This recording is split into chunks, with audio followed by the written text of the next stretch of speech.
그리스도의 안에서 사랑하는 새순 가족 여러분, 올해도 벌써 절반이 지나갔습니다. 이렇게 2025년의 절반을 보내고 우리는 7월 첫 주 오늘을 맥주 감사 주일로 지키는 것입니다. 우리 중에는 보리 농사 지으시는 분들 없죠. 그리고 그러니 보리 수확이나 아니면 첫 열매의 수확을 기념할 분들도 별로 없다 생각할지 모르겠습니다. 그러나 이 절기를 맞이해서 우리는 지난 반년을 돌아보는 시간 삼을 수 있을 것 같습니다. 여러분의 지난 반년을 한번 돌아보십시오. 여러분들에게 어떤 일들이 있으셨습니까? 그리고 다가올 반년에 대해서 여러분들은 어떤 기대와 소망을 가지고 계십니까? 우린 때로는 우리 손에 남은 결과만 바라보며 우리 삶의 가치를 판단하기도 합니다. 얼마나 많은 성취를 이루었는지, 얼마나 많은 것을 가졌는지 그런 것들에 우린 집중해서 내 삶을 판단하기도 하지요. 그리고 다른 사람들이 우리를 어떻게 보는지 그것에 의해서 자신을 평가절하하기도 합니다. 그런데요, 그렇게 하다 보면 우리는 정작 하나님이 보여주시는 것, 하나님이 들려주시는 이야기 듣지 못하게 되기도 합니다. 그럴 때 우리에게는 만족할 일도 없고요, 감사의 제목도 없게 되는 것이죠. 오늘 말씀 42장 18절은 이런 말로 시작합니다. 너희 못 듣는 자들아 들으라. 너희 맹인들아 밝히 보라. 앞 못 보는 이들과 듣지 못하는 이들에게 우리 하나님 하시는 말씀 보게 되는데요. 그러면 이 사람들은 어떤 사람들이겠습니까? 오늘 본문과 마찬가지로 우린 복음서에서도 이런 시각장애인과 청각장애인들의 이야기 많이 만나게 됩니다. 예수님은 여리고에서 베세다에서 예루살렘에서 눈이 보이지 않는 이들을 고치셨고 귀가 들리지 않는 이들을 낫게 하시기도 하셨지요. 우리 주님은요, 참으로 인생의 아픔과 고통을 이해하시는 분, 우리의 질병을 고치시는 치유의 하나님이십니다. 그러면 오늘 본문이 이야기하는 것도 그렇게 정말로 듣지 못하고 보지 못하는 실제의 시각장애인과 청각장애인에 대해서 이야기하는 것일까요? 그렇지 않습니다. 오늘 말씀 19절, 20절은 우리에게 이렇게 이야기합니다. 맹인이 누구냐? 내 종이 아니냐? 누가 내 보내는 내 사자같이 못 듣는 자겠느냐? 누가 내게 충성된 자같이 맹인이겠느냐? 누가 여호와의 종같이 맹인이겠느냐? 내가 많은 것을 볼지라도 유의하지 아니하며 귀가 열려 있을지라도 듣지 아니하는도다. 지금 하나님께서는 스스로를 하나님의 종, 하나님께서 보내신 사자, 하나님께 충성하는 하나님의 백성이라고 부르는 이들을 향해서 너희가 진짜로 눈이 보이지 않는 이들, 너희가 정말로 귀가 들리지 않는 이들이다, 이렇게 말씀하신 것입니다. 이것은 단순히 그러니까 육체적인 문제가 아니라 영적인 무감각한 상태를 가리키는 것이죠. 하나님의 백성들은 어떤 사람들이어야 합니까? 하나님의 종이라면 하나님의 명령을 따라야 하는 것이죠. 하나님의 보내심을 받았다면 하나님이 누구신지 우리 입술을 통해서, 우리 삶을 통해서 드러내어야 하는 것입니다. 하나님께 충성해야 하는 것이죠. 그러려면 우리의 눈이 무엇보다도 우리 주인이신 하나님께 고정되어 있어야 하며 우리 귀는 우리 하나님의 음성에 민감하게 열려 있어야 하는 것입니다. 그러나 그들은 그러지 못했고 오늘도 많은 이들은 그렇지 못한 것입니다. 스스로 지혜 있다 생각하는 이들은 하나님의 음성을 듣지 않습니다. 스스로 많은 것을 보고 안다 생각하는 사람들은 하나님이 보여주시는데 관심이 없는 것입니다. 진정으로 눈이 보이지 않는 사람은 하나님이 그들에게 보여주시는 것을 보아도 보지 못하는 사람입니다. 진정으로 귀가 들리지 않는 사람은 하나님의 음성을 듣고도 순종하여 돌이키지 않는 사람들인 것이죠. 그것은 예수님 시대에도 마찬가지였죠. 그래서 하나님의 아들이 오셔도 보지 못했고요, 하나님의 아들이 말씀하셔도 듣지 못했던 것입니다. 그러면 그것은 하나님이 보여주시지 않아서 그런 것입니까? 그 귀에 듣도록 말씀하시지 않기 때문입니까? 그렇지 않지요? 21절에 이렇게 말합니다. 여호와께서 그의 의로 말미암아 기쁨으로 교훈을 크게 하며 존귀하게 하려 하셨으나, 하나님은 그 율법을 크게 하셨고 그것을 영광스럽게 높이 드셨다 하는 이야기입니다. 무슨 말이냐면 누구나 알 수 있도록, 누구나 들을 수 있도록 하나님께서는 말씀을 그렇게 높이 드셨다는 것입니다.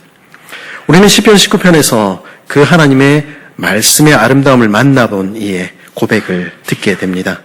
여호와의 율법은 완전하여 영혼을 소생시키며 여호와의 증거는 확실하여 우둔한 자를 지혜롭게 하며 여호와의 교훈은 정직하여 마음을 기쁘게 하고 여호와의 계명은 순결하여 눈을 밝게 하시도다. 참으로 하나님의 말씀을 듣는 이들, 그 율법을 보는 이들은 그렇게 고백하게 되는 것입니다. 그 삶은 복되기 마련이지요. 하지만 이스라엘은 어떻게 되었습니까? 오늘 말씀 22절에 이렇게 말하죠. 이 백성이 도둑맞으며 탈취를 당하며 다 굴 속에 잡히며 옥에 갇히도다. 노략을 당하되 구할 자가 없고 탈취를 당하되 되돌려 주라 말할 자가 없도다. 하나님의 말씀을 듣는 것 같은데 현실은 다르다는 것이죠.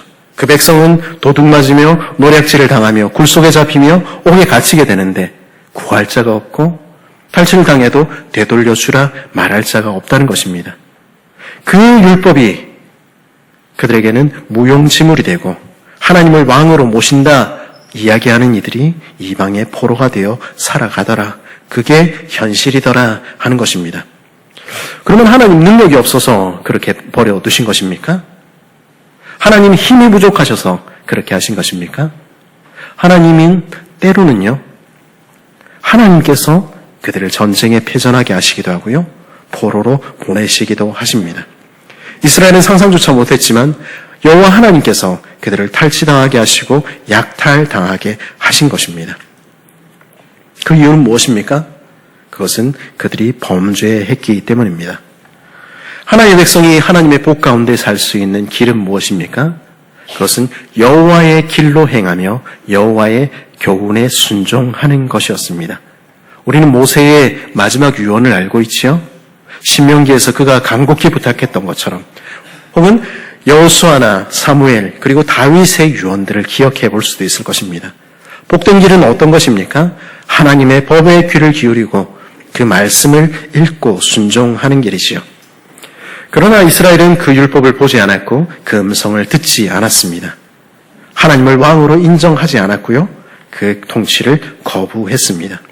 그 결과가 무엇입니까?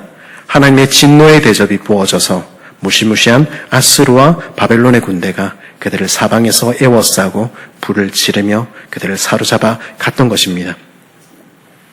안타까운 점은 무엇입니까? 때로는 그 지경에 이르러도 여전히 깨닫지 못하기도 한다는 것입니다. 그 눈이 가려워서 맹인같이 되어 다시 돌아가는 길을 알지 못하고 그 귀가 닫혀서 하나님께서 지금도 부르시는 그 소리를 듣지 못하기도 한다는 것입니다. 그 이유는 무엇입니까? 그 마음속에 하나님이 계시지 않으니까, 그 말씀이 있지 않으니까 그렇게 되는 것입니다. 죄인은 그 지경에 이르러서도 하나님을 구하지 않는 것이죠. 그런데요, 하나님의 은혜는, 죄인에게 베푸시는 하나님의 은혜는 그럼에도 불구하고 다함이 없는 것입니다. 그것이 우리에게 있는 복음이지요. 그래서 범죄한 인생들에게 하나님께서는 뭐라고 말씀하십니까? 하나님을 저버린 이스라엘에게 어떻게 말씀하십니까? 43장 1절은 바로 그런 인생들을 향한 하나님의 말씀인데요. 43장 1절은 이렇게 말합니다. 야곱아, 너를 창조하신 여호와께서 지금 말씀하시느니라. 이스라엘아, 너를 지으시니가 말씀하시느니라. 하나님은 지금 하나님을 찾지 않고 있는 이들을 향해서, 지금 하나님으로부터 멀어져 있는 인생들을 향해서 다시 또다시 말씀하시는 것입니다. 너 내가 누군지 알고 있니? 너 지금 나를 바라보고 있니? 나는 여전히 내게 말하는 하나님, 나는 오늘도 너를 만나 너와 이야기하고 싶어하는 내 하나님이야. 하나님 오늘도 그렇게 말씀하시는 것입니다. 여러분, 오늘 여러분에게 말씀하시는 그 음성에 귀를 기울이고 있습니까? 빛나는 과거, 열심히 썼던 청춘의 한때, 그때 말고 오늘도 우리는 주님의 음성에 귀를 기울이고 있습니까? 우리는 바로 지금 그 말씀에 귀를 기울여야 하고 바로 오늘 주님 앞에 엎드려야 합니다. 그럴 때 우리는 살게 되는 것입니다. 그렇다면 우리와 만나기를 기뻐하시는 하나님은 어떤 분이십니까? 그분은 오늘 자신을 어떻게 소개하고 계십니까? 43장 1절의 말씀은 하나님께서 우리를 창조하시고 지으셨다, 그렇게 알려줍니다. 창조하셨다, 지으셨다. 이 이야기를 들으면 어떤 사람들은 창조론이나 진화론 이런 논쟁들을 떠올릴 수도 있을 것입니다. 어떤 사람들은 또 창조주와 피조물, 그관, 주권자이신 하나님과 백성된 우리, 그런 이야기를 떠올릴 수도 있을 것입니다. 그런데요, 사실 너를 창조한 여호와, 너를 지으신 이라는 이 표현은요, 하나님과 우리와의 관계는 말씀입니다. 하나님은 왜 자신이 우리를 낳았다, 자신이 우리를 지었다 말씀하시는 것일까요? 하나님은요, 지금 우리에게 말씀하시는 것입니다. 내가 누구니? 나는 바로 너 야곱을 지은 아버지 아니니? 나는 이스라엘 너를 지은 내 아빠가 아니니? 하나님 그 이야기를 우리에게 하시는 것입니다. 하늘에 계신 하나님, 우리가 지금 예배하는 하나님은 다른 누구이기 전에 바로 우리 아버지이십니다. 여러분은 그 사실을 알고 기억하고 있습니까? 우리가 또 한 가지 기억해야 할 것이 있습니다. 하나님이 우리 아버지시라면 그러면 우리는 하나님께 어떤 존재인가 하는 것, 그것 기억해야 합니다. 우리 1절 후반부에서 하나님이 이렇게 말씀하시죠. 내가 너를 구속하였고 내가 너를 지명하여 불렀나니 너는 내 것이라. 뭐라고요? 너는 내 거야. 그래서 내가 너를 콕 찍어서 내 이름을 불렀다. 하나님 그렇게 말씀하시는 것입니다. 이름을 부른다 하는 것, 당시 사회에서 오늘도 그렇지만 특별한 의미를 가지고 있지요. 오늘날도 우리 높은 자리에 앉아있는 사람들은 대체로 우리 이름을 기억하지 못할 것입니다. 지난번에 한번 봤는데, 얼핏 인사했는데, 그래도 또 모르는 것이죠. 언젠가 제가 좋아하는 노르웨이 가수인 시스 슈샤바의 인터뷰 영상을 본 적이 있는데, 그녀도 젊었을 적에 그런 경험을 했다는 거 알게 됐습니다. 그녀가 세계적인 성악가였던 플라시도 도밍고와의 협연을 처음 하게 됐을 때, 그 전에 인터뷰에서 이렇게 말하는 것을 들은 적이 있습니다. 저는 전에 도밍고의 공연에 간 적이 있었어요. 그때 저는 이름 없는 수천 명의 관객 중에 한 명일 뿐이었죠. 그러나 저는 그 자리에서는 그가 나만을 위해 노래 불러주는 것 같았습니다. 그런데 그가 내 이름을 부르고 이제 그 무대에서 함께 노래를 부르게 되다니 이제 나는 믿을 수가 없습니다. 우리는 때때로 하나님께서 굳이 우리 이름을 기억할 필요가 없는, 우리는 수많은 사람 중에 하나 그렇게 느낄 수 있을 것 같습니다. 그러나 하나님께 여러분은 그렇지 않습니다. 온 우주를 지으신 하나님, 세상의 수십억 인구 가운데서도 하나님은 우리의 이름을 아시고 콕 찍어서 우리 이름을 부르시고 무대로 끌어올리시는 것입니다. 그리고는 넌 내 거야, 이렇게 말씀하시는 것입니다. 하나님께서는요, 우리를 정말로 자신의 소유로 영원히 자신의 것으로 만들기 원하셨습니다. 그래서 어떤 일 하셨습니까? 내가 너를 구속하였고, 오늘 보면 그렇게 이야기하지요. 구속이라는 말은요, 경제적인 용어입니다. 누군가가 진 빚을 대신 갚아준다, 이런 말씀입니다. 죄로 인해서 무거운 짐진 우리를, 그 빚으로 인해서 파산한 것 같은 우리를 자기 것 삼으시기 위해서 그 모든 죄와 빚을 대신 갚아주시는 것, 그것을 우리는 구속이라고 이야기하는 것이죠. 말씀을 준비하다가 고등학교 시절에 제가 Our Daily Bread라는 큐티 교재에서 읽었던 한 대목이 생각이 났습니다. 어떤 부족이 있었는데 그 부족에서 아내를 얻으려면 그 아내의 가치만큼의 지참금을 그 부모에게 주어야 했다, 이렇게 합니다. 그래서 가장 예쁘고 인기 있는 처녀를 얻기 위해서는 그 부모에게 소 한 마리를 더 갖다 줘야 했다고 합니다. 그래도 나도 그런 소 한 마리 갖다 주는 그런 여자 됐으면 다들 그런 기대를 가졌지요. 근데 그 마을에는 다른 모든 여자들이 따돌리는 한 처녀가 있었다고 합니다. 가족도 부모도 별로 그렇게 귀히 여기지 않았지요. 근데 이상하게도 그 마을에서 제일 잘생기고 부유한 청년 하나가 그녀를 사랑했다는 것입니다. 그 모습을 본 마을 처녀들을 질투하며 이렇게 말했답니다. 쟤는 염소 한 마리나 될까? 닭 몇 마리면 되겠지. 근데요, 그 청년이 그 신부의 집에 그 아내를 데리러 왔을 때 모든 사람이 깜짝 놀랐다는 것입니다.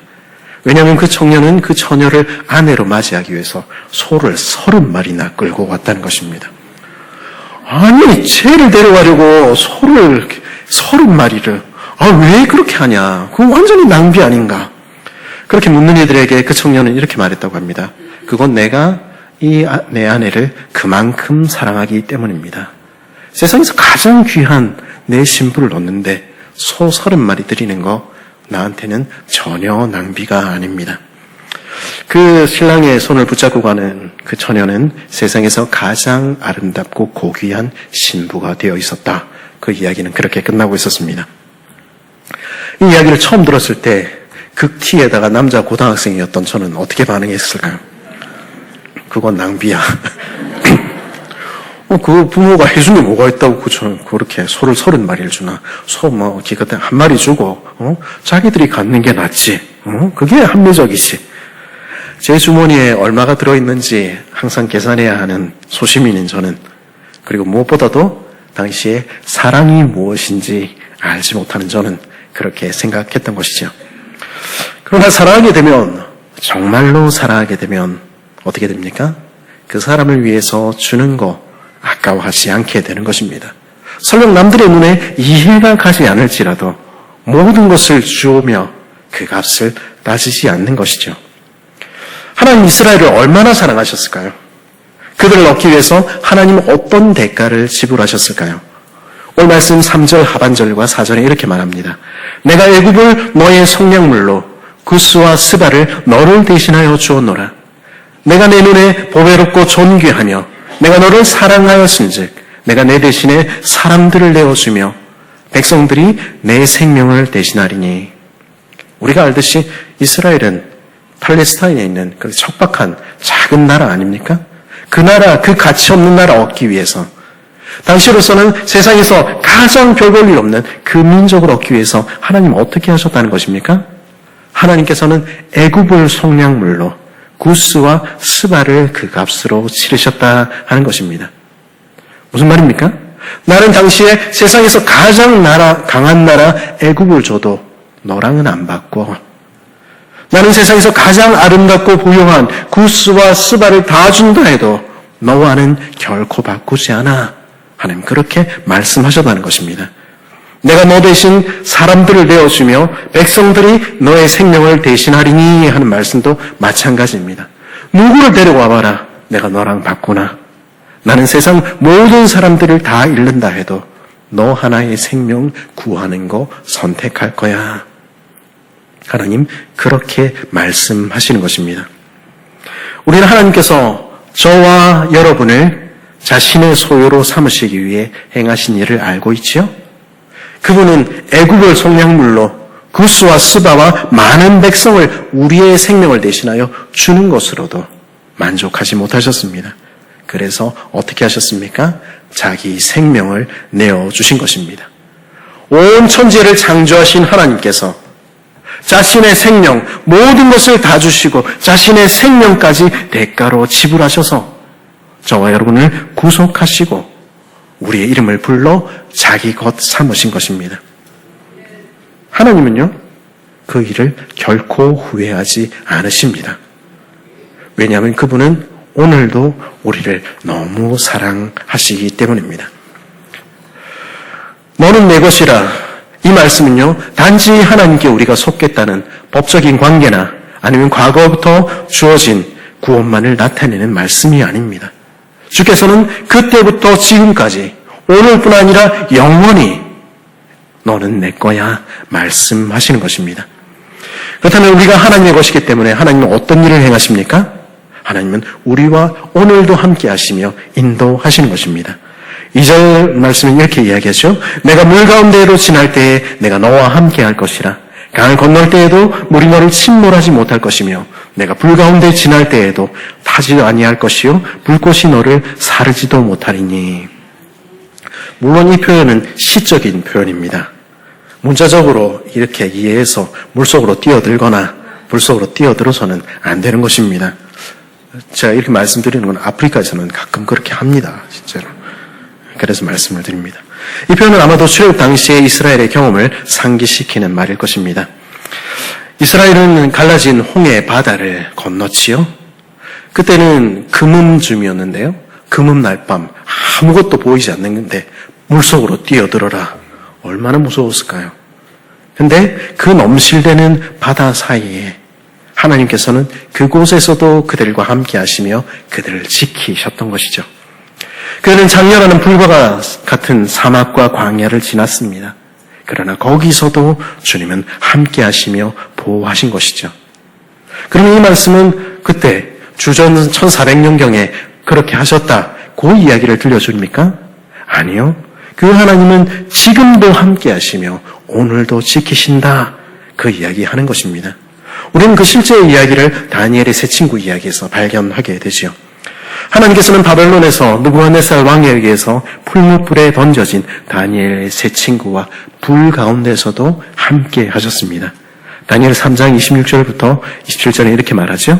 느부갓네살이 맹렬히 타는 풀무불 아기 가까이 가서 불러 이르되 지극히 높으신 하나님의 종 사드락 메삭 아벳느고야 나와서 이리로 오라 하매 사드락과 메삭과 아벳느고가 불 가운데서 나온지라 총독과 지사와 행정관과 왕의 모사들이 모여 이 사람들을 본즉 불이 능히 그들의 몸을 해하지 못하였고 머리털도 그을르지 아니하였고 겉옷 빛도 변하지 아니하였고 불탄 냄새도 없었더라.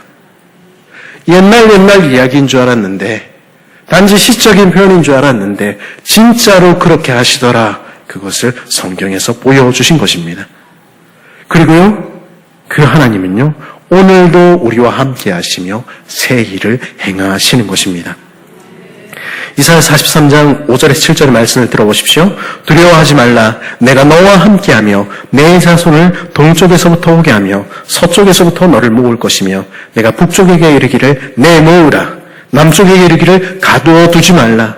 내 아들들을 먼 곳에서 이끌며 내 딸들을 땅 끝에서 오게 하며 내 이름으로 불려지는 모든 자, 곧 내가 내 영광을 위하여 창조한 자를 오게 하라. 내가 그를 지었고 그를 내가 만들었느니라.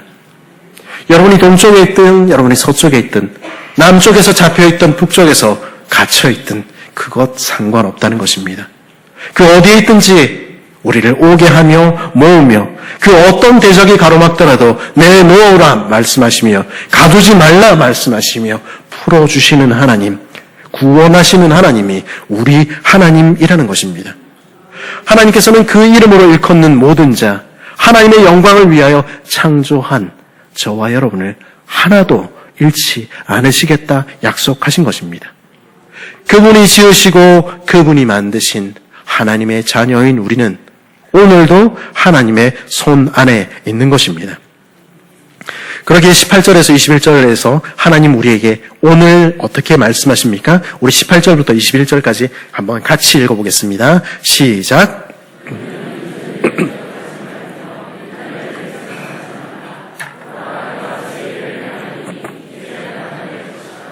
너희가 그것을 알지 못하겠느냐? 반드시 내가 광야의 길을 사막의 강을 내리니 장차 들짐승 곧 승냥이와 타조조 나를 존경할 것은 내가 광야의 물을 사막의 강들을 내어 내 백성 내가 택한 자에게 마시게 할 것임이니라. 이 백성은 내가 나를 위하여 지었나니 나를 찬송하게 하려 함이라. 아멘. 오늘 말씀 우리에게 무엇을 이야기합니까? 더 이상 하나님의 구원의 역사를 과거의 역사, 성경에 나타난 이야기로만 생각하지 말라는 것입니다. 그분은 오늘도 내 삶에 새 일을 행하시며 광야 같은 내 삶에 사막 같은 내 인생에 일하시는 분이라는 것입니다. 그래서 마침내 그 구원으로 인해서 노래하게 하실 분이라는 것입니다.